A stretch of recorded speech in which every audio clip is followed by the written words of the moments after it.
So does everybody see roses in the air, growing climbers and ramblers?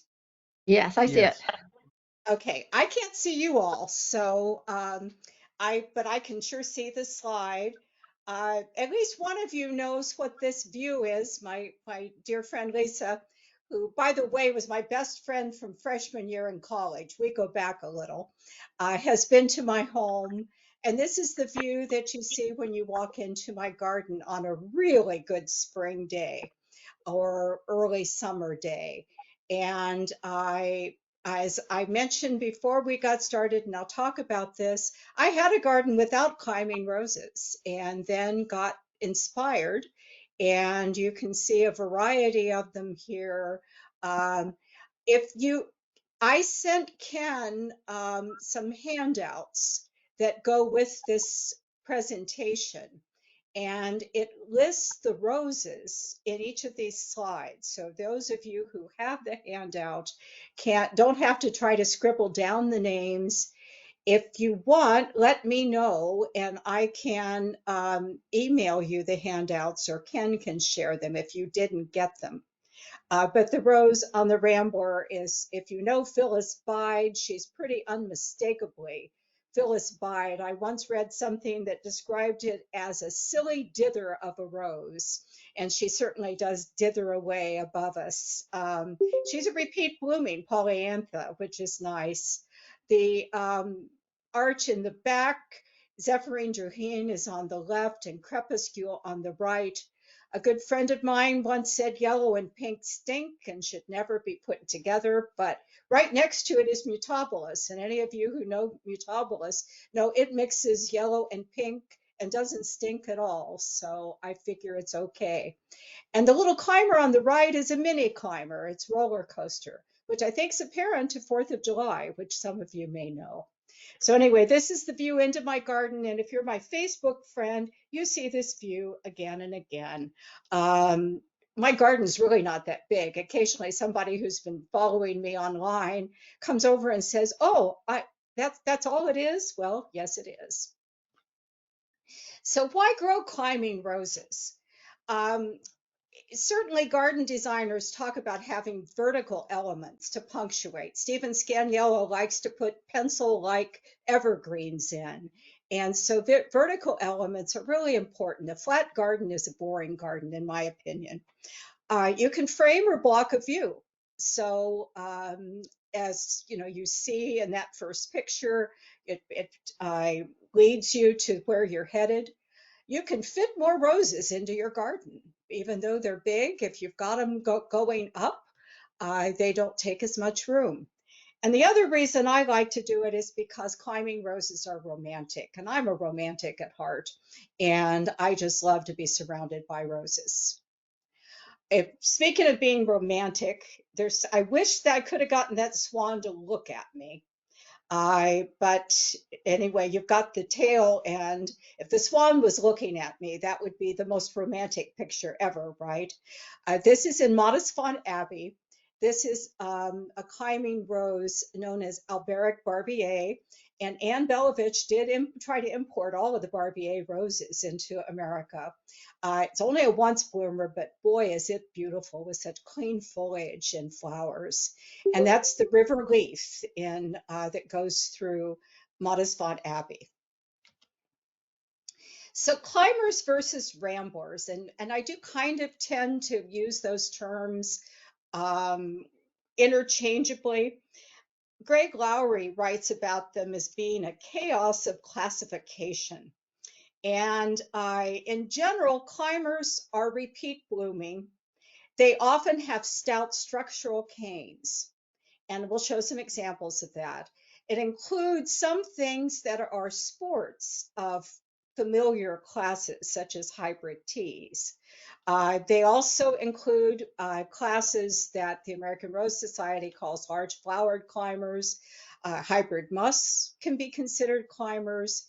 And then the tea noisettes, which are Crepuscule is one of them. Some of the best are the climbers. Ramblers generally bloom once, and they have lax trailing canes. And they are hybrids of many different species of roses, witcherana, multiflora, ayrshire. You can read these, all these different species. And because they've got the different backgrounds, their needs vary. For example, the multiflora in our climate, which has pretty alkaline soil and water, often is chlorotic, doesn't perform as well as other types. And satigera are bred from the prairie rose, and they're extremely hardy. So their background can make them perform differently in different climates, but they would be on rambling canes. But if you've been involved in heritage roses, you know you can argue about classification forever, and I try not to. When I first met Ann Belovich and first thought about adding Ramblers, I was pretty new in the Heritage Rose world. I went to a phenomenal Heritage Rose Foundation conference down in El Cerrito. And that's where the true rock stars spoke, and they all were there. And Ann Belovich was there talking about her work to import roses. And I went up and talked to her afterwards and said, "Oh, I just wish I had space, but I have no room." And she was pretty much gave me a withering look and said, "There's always room for a rambling rose. You just go up." And she made me think, made me a little ashamed of myself for lacking courage. And when I got an opportunity, I went to Anne's garden and visited so that I could see what she had done. And so this is an example of her long, long structure that her husband Max built for her that has places for roses to be hoisted up and overhead. And that's what it looks like. On the left is one of her tripods. And she said her only regret was that her tripods weren't tall enough because they had to be set in the bottom, have to be set in the soil so they don't topple over. And she wished that she had built higher tripods. Inspired by her, we used 10-foot pieces of rebar in the Sacramento cemetery. So to the right is a rose known as Minnehaha, and I wish I had it blooming because it was beautiful with the long, dangling, bright pink flowers. But you can see that it made it easy to train. You just hoist it up and over, and it doesn't block the view and doesn't go all over the ground. And in the winter, you can take it off and prune out the canes you don't want and hoist it back up again. So tripods are a really good way to do it. You can wrap them around a pillar. There's a lot of talk about pillar roses, and but really any rose can be wrapped around a pillar that's a climber. On the left is from Iford Manor, I believe it is, in England. Beautiful stone column.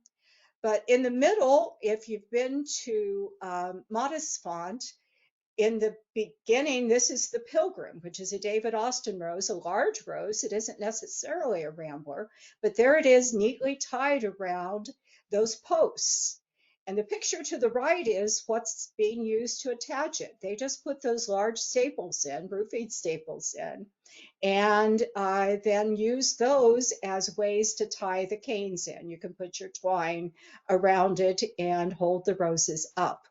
And whenever I travel, I'm looking at how do people do this? And there's lots of solutions. A friend of mine, Cass Bernstein, her solution with a pillar is she's drilled a hole through and she's put some copper tubing through it to stick out on either side. And my friend Bill has done that to great effect in his garden. And so there's different ways, but those staples will work. So here's pillars at Sangerhausen in Germany, the largest public garden in the world. And they've got a lot of evergreen trees around, and so they make poles, and I believe these are 20 feet high. It's phenomenal.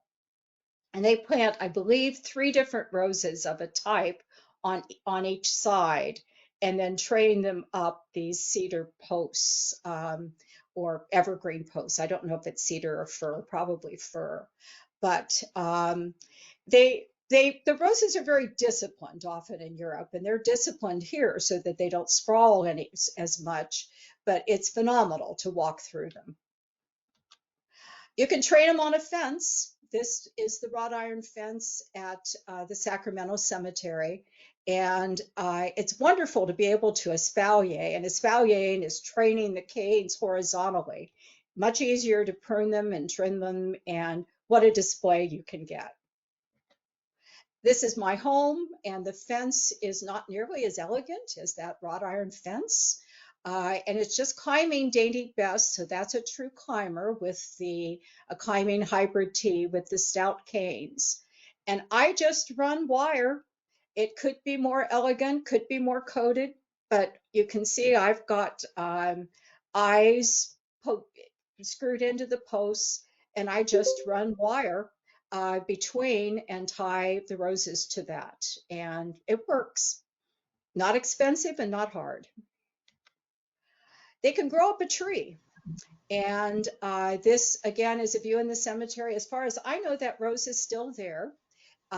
It's made the news again and again over the years. They've said it's the tallest rose in the world. Well, I don't think it is, but it goes up a long way. It's 60 or 70 feet up the pine tree. And we did nothing other than to tie it up at the base. And once the branches were able to find branches, roses don't climb by attaching themselves like ivy does, and they don't wrap around like wisteria does, which means they don't strangle. What they do is they quest, they send canes out up and over. And some people say they climb by use of their prickles, but this is a rose with no prickles, and it's climbing just fine. It just hooks itself over.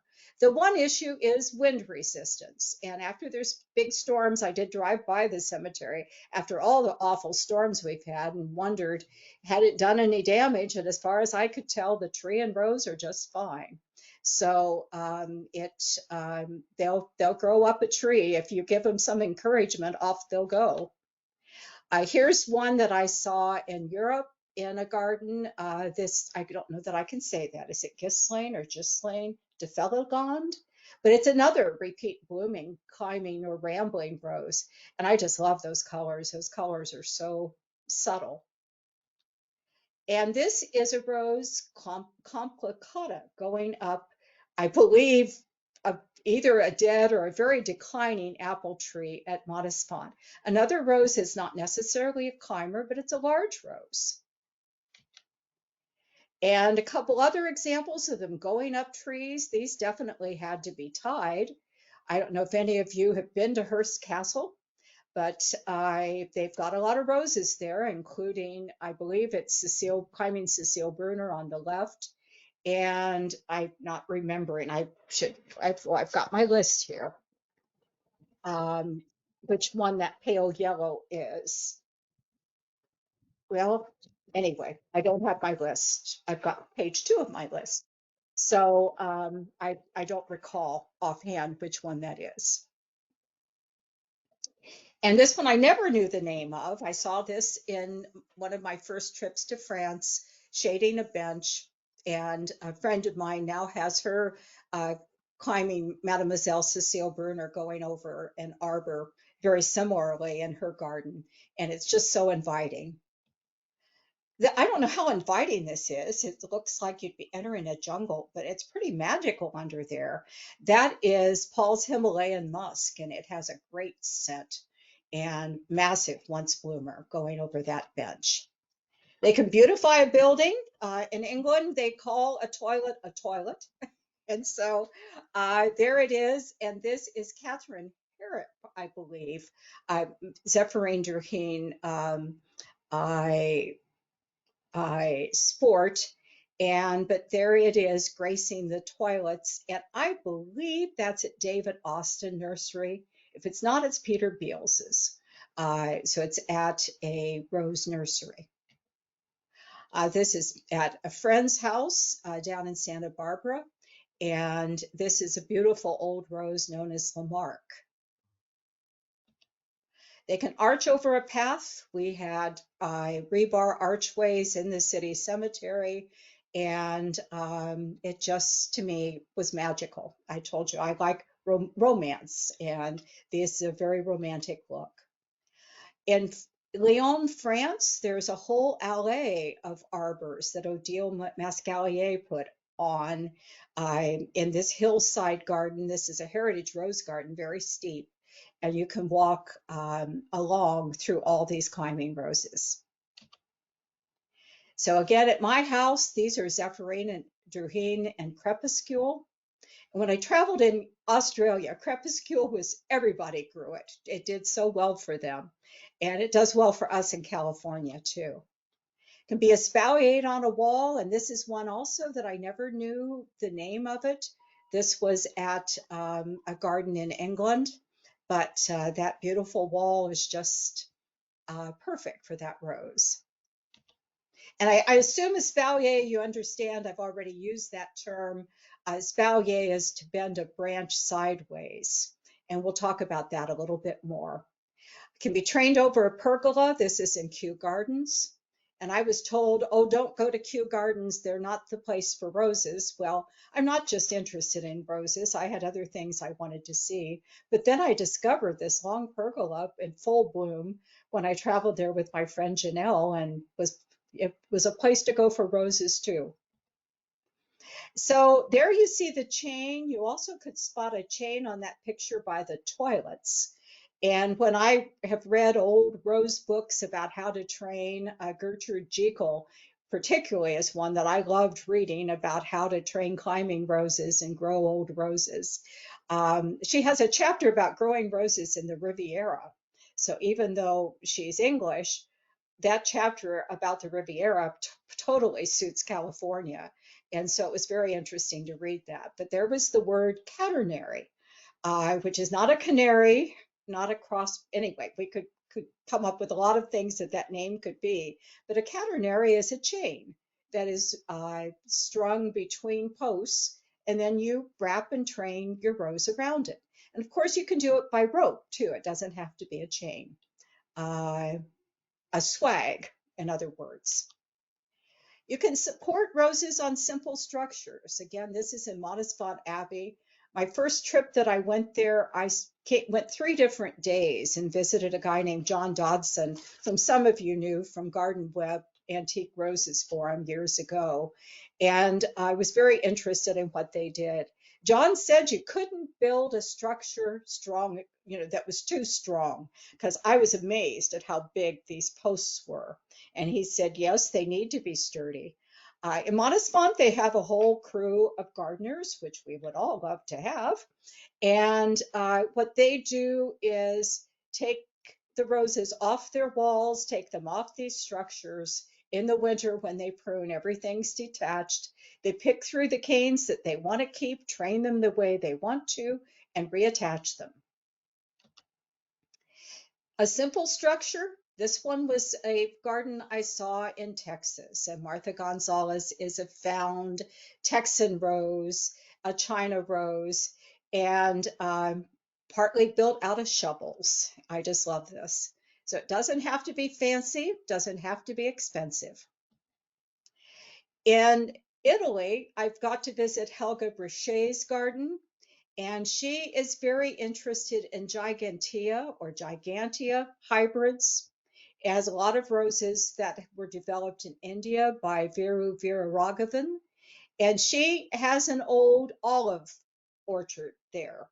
And so she has put those olive trees to very good use to hoist the roses up. And then you can see she's just got some simple frames that are training them in between. And these are big roses. Giganteas are gigantic and with great big flowers. It's a wonderful way to use these spent olive trees. This is another Italian garden. This is the largest private rose garden in the world, the Fineschi Garden, the collection. And I've been told that by people that have a more defined aesthetic than I do, that, oh my gosh, they grow their roses in cages. Well, they do what works. They, again, are trying to fit in a lot of climbers. And so they built these simple frames, and their roses grow up and within them.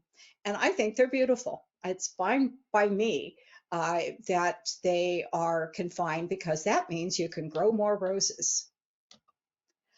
In the cemetery, I had a friend build me a frame to put underneath some of the big roses that we needed to keep out of the paths and away from the monuments.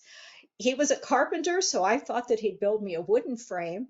Well, I didn't know it, but he'd just gone to a welding class at the junior college, so he welded me a thing made out of iron. They are still in use in other gardens. They work great. And they're 4x4 or 4.5x4.5, four freestanding pieces that bolt together in a frame. And we decided, since we're in the West, it should be called a corral. And so we talked about our rose corrals. This is a Banks rose, maybe the same as Purezza, which is an Italian hybrid.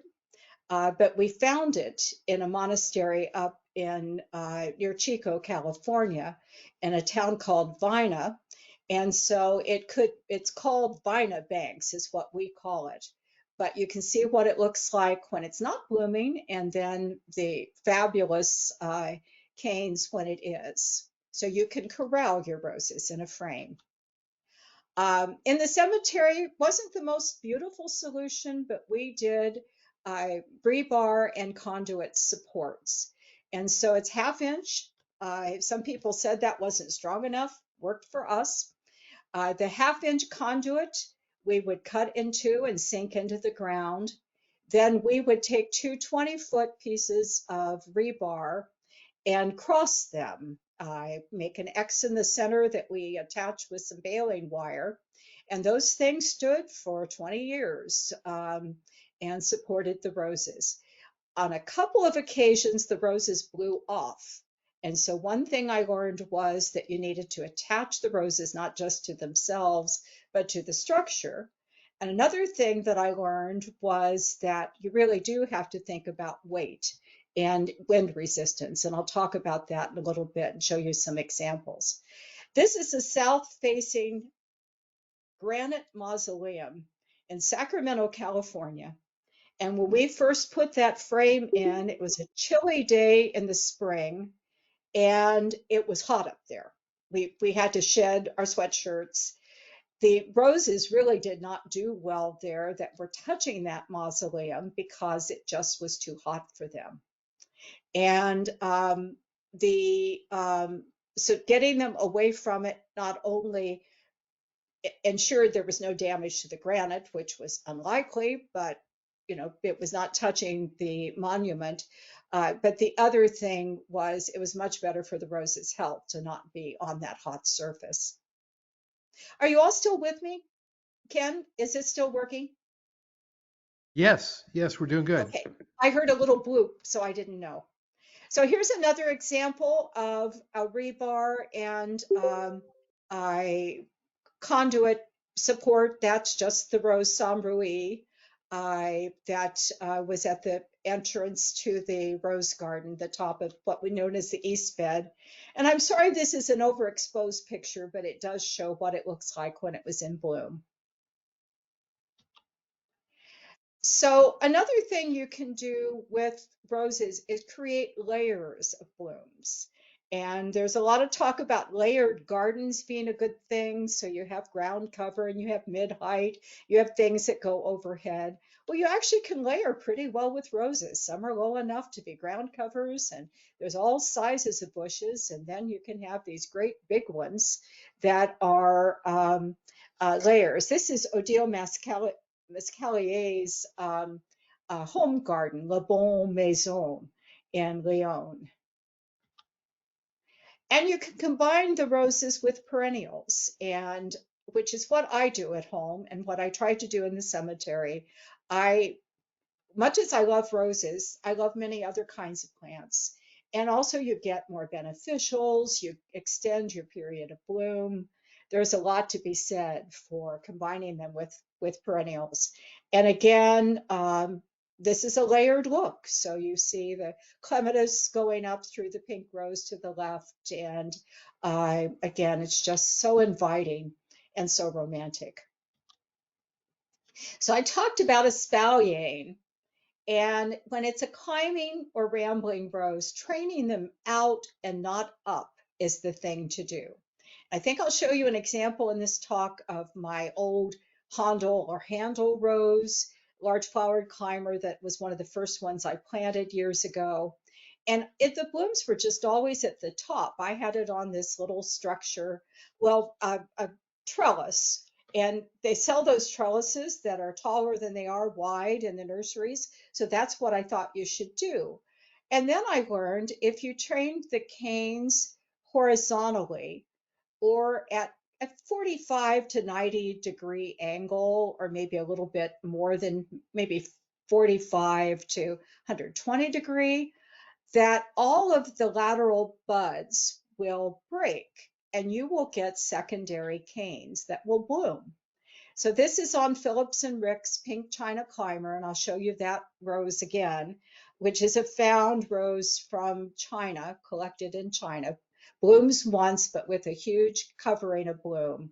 And you can see every one of those lateral buds has broken, and how much more flowers we have than if they just grow at the top, because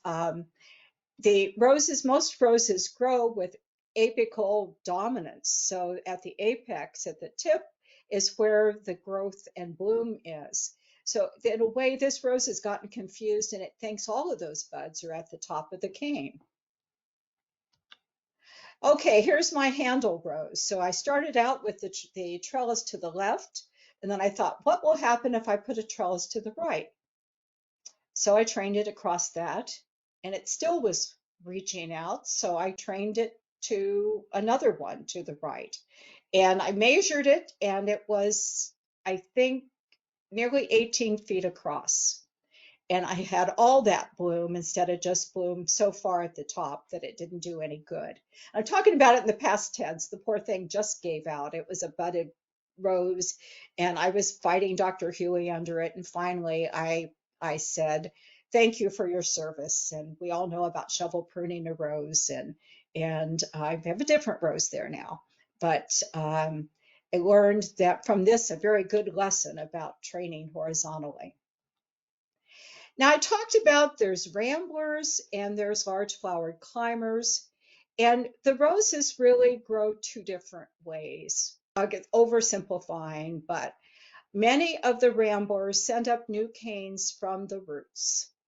And if you don't watch it, it's just going to be a jungle with all of those. This was a Witcherana type rose, and that is a species that stabilizes sand dunes where it grows. It wanted to go through that fence and then down to the sidewalk about, I don't know, 6, 7 feet below. When it hit the sidewalk, it would split into octopus type growth. So it would split maybe 3 different canes and start scrambling across the sidewalk. And so one of the things we did every week when we worked in the cemetery was keep an eye on these roses, rambunctious roses, we thought of them as, and make sure they didn't go through the fence and do anything untoward. If any of you grow the Peggy Martin rose, it too will scramble, and it will, like this rose, will tip root where in the soil, and so you'll get new plants from it. So what you do with a rose like this is you look for the stout new canes that are next year's growth. If you've ever grown berries, things like raspberries, you cut out the canes that had borne, and then they're going to bloom and bear the next year on previous year's wood. And so with this, if it's a long cane, but it's a vigorous one that you'd like to keep, you keep an eye on it, you tie it up, but you also cut out the old ones. And you also, if there's just too many of them, if for your purpose, you cut out the ones you don't want and you cut them off at the base or they'll form octopus growth. And something I like to talk about when I'm training people to grow on fences and espalier, and I think it's in this talk, is to grow them as a two-dimensional plant. So you really just are growing out. So here's one that's growing from the new canes on the trunk. So some of them are coming close to the ground, others are coming up higher. Might be you can force them to come down lower if you want some new wood on it. This is just Sally Holmes, a hybrid musk, and we'll be looking at it some more. But it's a very good way for you to see that there's framework of old wood with new canes coming up from the trunk. So I mentioned you need to protect the new canes when they're coming in. This is, I think, Rosamond Pilcher, who has a garden in, or Rosamond Wallinger, I now have my notes, at Upton Gray in England. It's a Gertrude Jekyll design garden. And it was funny because I was there. She had a tour group coming in, but she was also taking some private folks. And there was a stout new cane. She said, "Oh, I must tie that up." And it was funny because what she's holding, if you look, are pieces of pantyhose, which was the prior curator's favorite thing to use in the cemetery garden. You know, the pantyhose are hard to find now, but she called them tights. And I said, "Oh, look at what you're using. We use them too." And she said, "Well, tights are the best thing to use." And so that's how she was tying up her new canes. So here's another view of that Phillips and Ricks pink china climber. And it's pretty big, pretty weighty and bulky. And so here it is blooming, making a wonderful display.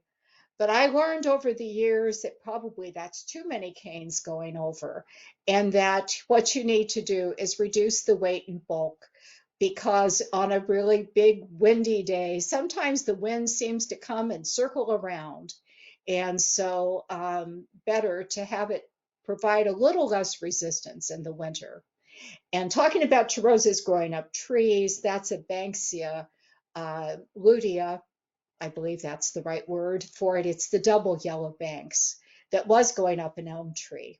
Uh, the elm tree succumbed to Dutch elm. It continued to go up that cedar that you see there. So it continued to look like fireworks in the spring.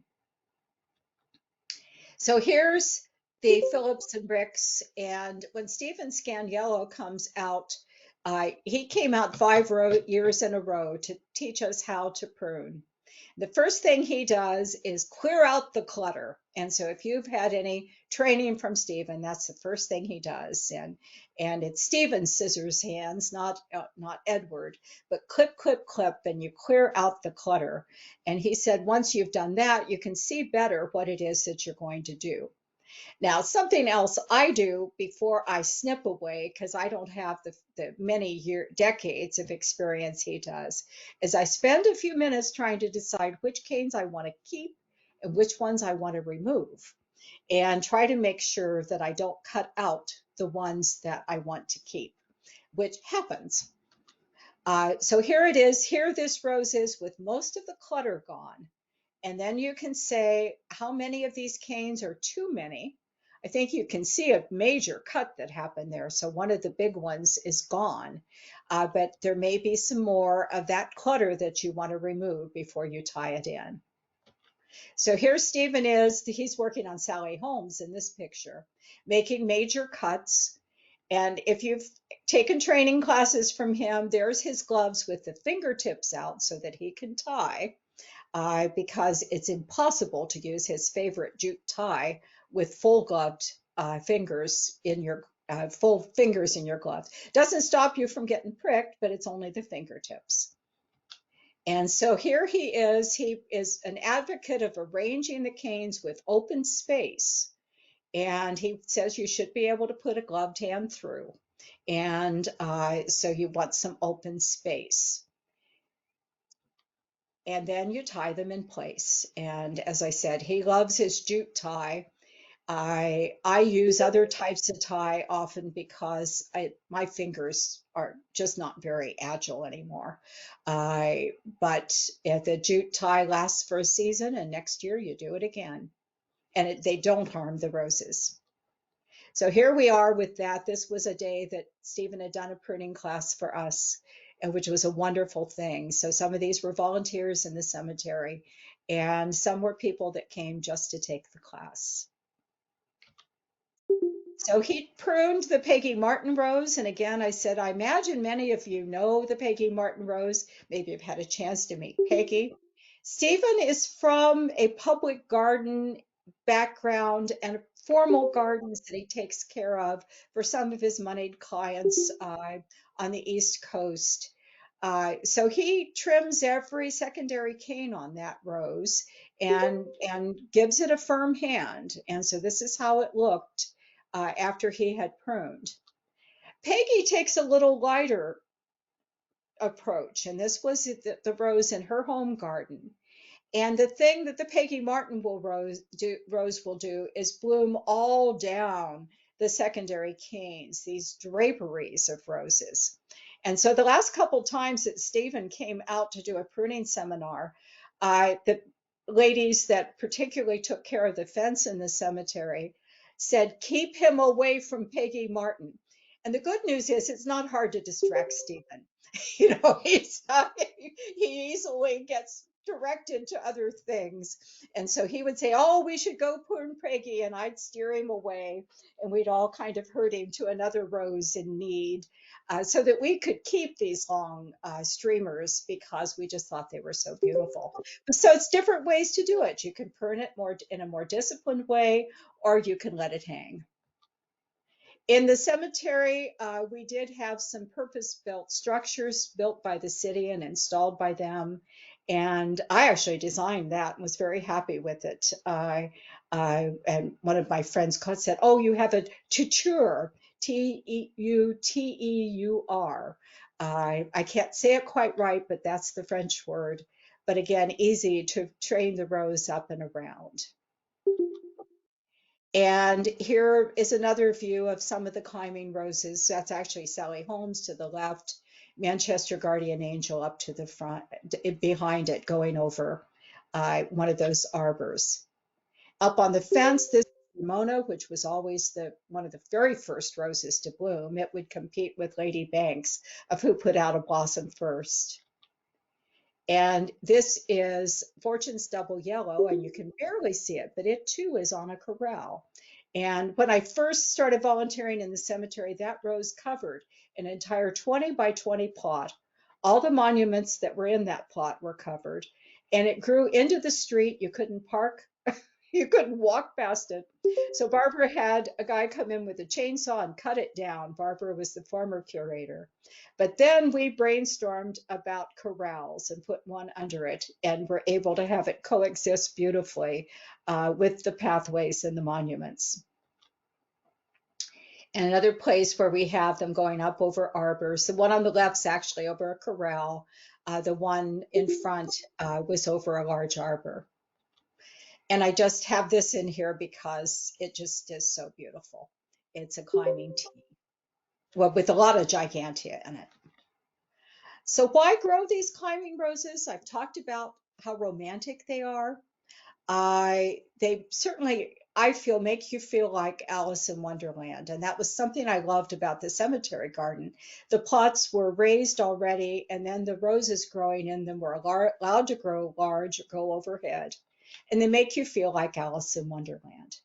This is in Pamela Temple's garden, and Pamela grows a lot of the Anne Belovich collection now outside of Willits, California. And that doe-eyed, sweet young thing with the cane in the middle is Barbara Oliva, who some of you knew and who was the first curator of the Sacramento Cemetery. And I know hear me talking in past tense about the cemetery. Many of the roses are still there, but the volunteers got booted several years ago. The city took over, brought in somebody with an ability to cut those big canes of the roses down to the ground, and the roses are no longer dominate the landscape or make you feel like you ate something that made you small while the roses grew big. And many of the roses are gone and all the climbers are. But other places, there's still climbing roses, like at Pamela's. So I mentioned already about the Anne Belovich collection being moved from Chambersville, Texas.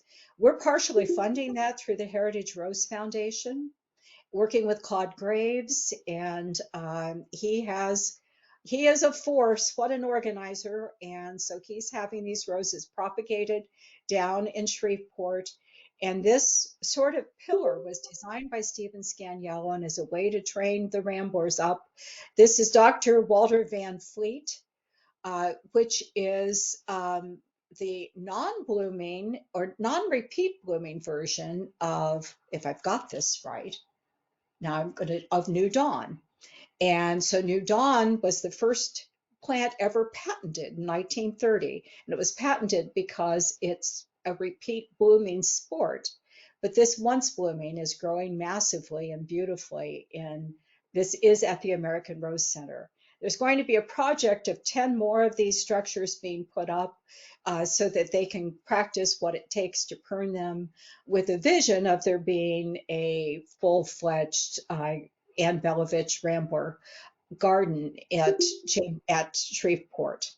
But this is one of the things that the Heritage Rose Foundation's been involved with there, along with the fourth circle and the Clockwork Garden, which will have some climbing roses and many heritage roses in it, which does have those things.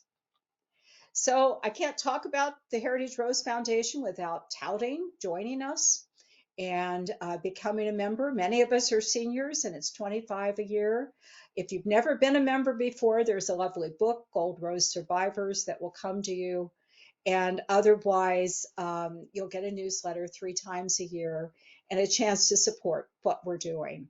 And there's other things that we're working on, but a primary activity recently has been the American Rose Center. And so that's the extent of my presentation. You want to take away my shared screen, Thank you, Ken? Anita. Excellent presentation. I'm going to ask anybody who wants to ask any questions to go ahead and unmute themselves. Okay, I'm going to While exit. everybody's doing that, I just wanted to mention, I got to tell you, and I'm sure I'm not the only one thinking this, that is some of the most beautiful photographs of roses that I've ever seen. Beautiful photos. Well, the whole idea is to make people moan. One of the first rose talks I ever did, I got told, I hope you have a lot of rose porn, because that's what rose people want to see. And so that night, I added every swoon worthy picture I had into that presentation. So my goal is to always I give you some beautiful photos that make you moan. Well, thank you very much. Did anybody have any questions? I do, if nobody else wants to go. Go Um, right ahead. Anita, I'm wondering about the longevity of roses and pruning. If I know, and I'm very conservative when it comes to pruning roses. I get really nervous that I'm going to hurt them, and I've noticed that the more I prune them, actually the better off they seem to be. But from what I understand, roses have a certain longevity, and but if you keep them pruned back, that just encourages them to grow longer. Um, but as you know, Mom's garden kind of got away from us for about 5 years, and so I'm trying to figure out how far back to prune them without hurting them. What's your recommendation? You know, we have the big bushes now, and I'd like to have them a little more trained if possible. Well, I think you can do it. Yeah, her roses are own root. Mm-hmm. So one issue is if they are um, not on their own roots. If you prune really hard, you might encourage the rootstock to grow. And so you might lose or weaken what is pruned on or has been budded on top of it. But on the Mm-hmm. own root roses, you've got I don't have that concern. As you know, you're finding roses growing places you didn't even know they were, because Right. they're coming back Yeah. from the roots. Mm-hmm. What I would do would be I worked hard to try to learn some rejuvenation pruning, because an issue in the cemetery was that some of the big tea roses that had the great big structures on them had not been had much wood removed from them. And Right. some judicious removal of the old wood does encourage newer growth to come from the bottom or from lower down in the plant. And so I do believe in some rejuvenation pruning. With the ramblers, it's like I mentioned, like berries. You cut out the stuff that fruited uh, this year, and you encourage the new canes. And but I know it's hard because you've got these great big tangled piles. Right. Truly, you could do like Barbara did on that Fortune's double yellow and bring in a chainsaw after it blooms, and it will come back. And on those really vigorous ramblers, or take a halfway approach to that, where you could cut out half of it. In the old rose books, the advice always was to prune vigorous roses lightly because pruning encourages growth, and to take the roses that are weaker and prune them harder. And that was really hard for me to convince volunteers to do because they always wanted to baby a rose. And Right. I couldn't even go in behind them and top it harder because folks take ownership of the things they take care of. So some of the roses in the cemetery could have benefited from more pruning. It was partly just a learning curve, and partly people felt they needed to baby them. And but pruning does encourage growth. Yeah. Okay. Thank you. And I could show, I don't have it in here. I could show a picture of that. I'll put on my Facebook page a picture of my Phyllis Bide. I think I already have, but it was pruned to a framework. Okay. I have Anita, a do you get, question. oh, sorry, I have I'm a I, sorry, question. I kind What of went on. is I'm sorry. what mini rows would you recommend for Central Florida climate? What, mini rose Yes. or what? I don't really tend to grow minis. That roller coaster might work. I'm sorry, What mini climber. Okay, a mini climber. Well, again, I don't grow many minis. That roller coaster was from a prior life when before I learned about the heritage roses. I think I'd do some of the climbing China roses. And something like that. There's a climbing form in Martha Gonzalez. There's a climbing Cramoisie superior. There's a climbing Old Blush. I think I'd look at the climbing China, some of which could get fairly big, but you could keep them under control. And I think Chinas do great for you. Some of the tea noisettes also, if you don't grow crepuscule, you can't go wrong even in a Florida climate. Thank you. hi, I have a question, Anita. Do you deadhead these roses, your climbers? Most of them, it You do. depends. Yeah. Um, with Phyllis Bide, the main thing I'm trying to do is stop it from getting out of hand. Because it will send out all these long I secondary canes and look scary. Well, I should not use the word scary. It looks like it needs a haircut very quickly. And so I do get up and cut down some of those secondaries. Some of them I do deadhead. I will admit I have a guy that I said I don't have a staff of gardeners, but I have a guy that does come help me a little bit on my climbers and does the pruning on the arches, and as well as my large wisteria that's on the deck cover. And I, in the pandemic, I deadheaded more. I didn't used to have time. And in fact, as you all know, when you deadhead, you get more flowers. Right. And I have one more question. Unfortunately, I have a Seven Sisters climbing rambler next to the Chambly's pink cluster. I planted them a long time ago, not knowing what I was doing. And now they're kind of like coming together, intertwining. Is that okay? Or would you move one of them? Oh, if it's okay with you, I like them to mingle.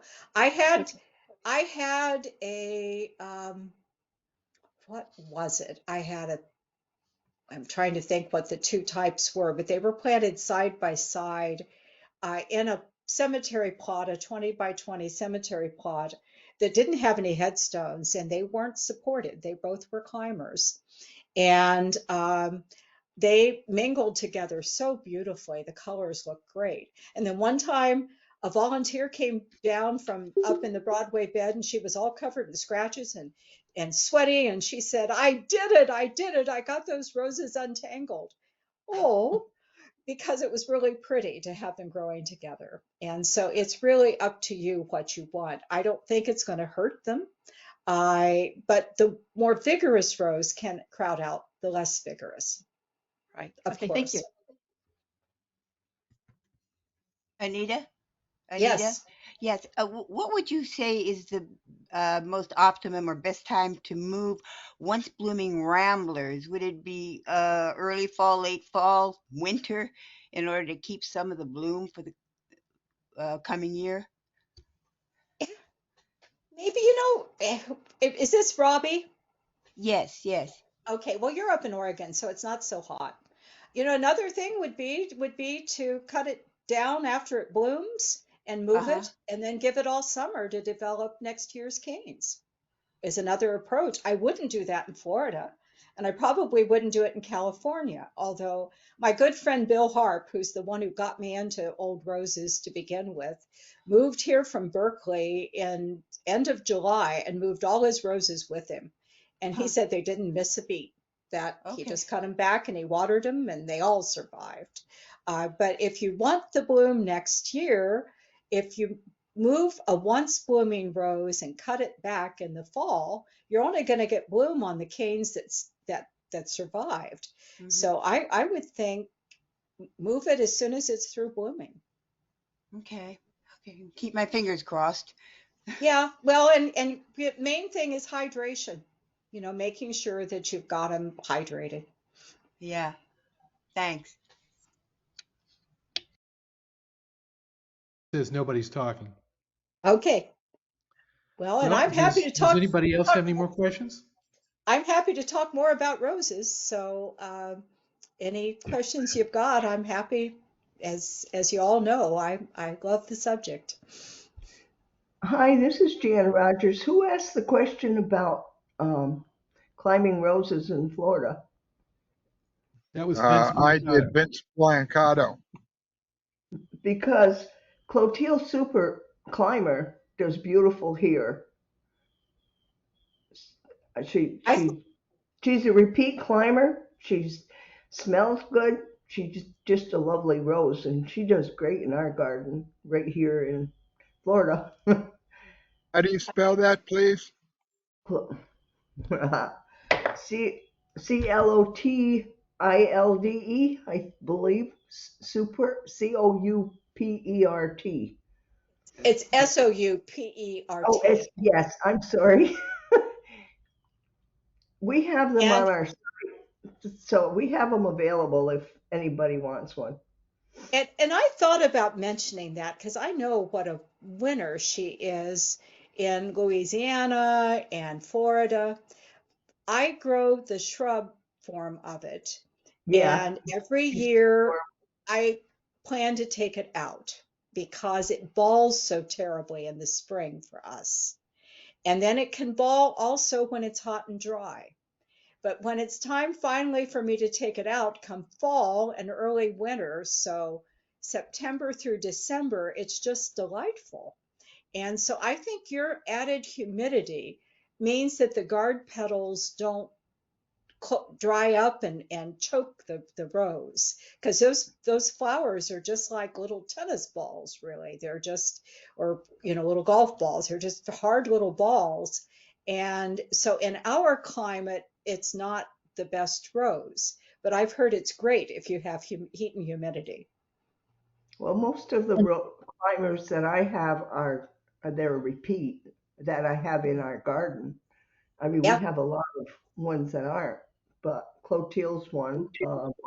Pinky climbing is Pinky another one. Climbing's adorable. Yeah, I I don't. thought about that too. That's a good one. Yeah. Yeah, I don't use her as a climber. I just have her all over as as a bush. I just let her do her thing. Uh, The pinky climbing is very generous with blossoms throughout the year. there's And really a lot of can you please spell Clotilde again? them. I didn't get it. Try There's, Clotilde. I think it's C actually L got an O. H in it. I think it's Clothilde, I, but the H is silent, I think. But anyway, it's Yeah. maybe it doesn't. But it's Clotilde and then And I'm in Super. Super. And I'm in Florida. Where did you get it? I don't. We just where do we get it? We produce it. We we have a we rose have a nursery. rose nursery Oh, I'm sorry. Where's your rose nursery? in Florida, but we ship roses. We ship to all 50 states. We're in And Hernando, Florida. A uh-huh. reverence for What's roses. Don and Rogers what, have reverence for roses. Reverence for Roses? All right, A thank you. starts with A. A reverence for roses. Oh, excuse A me, a reverence reverence for for roses.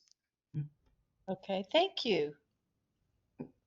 They have a beautiful website, and you can order roses online. Sound's not coming out. Well, I want to thank you, Anita. I thought this was an excellent presentation, and I think everybody enjoyed it. At this point, I'm going to stop the recording.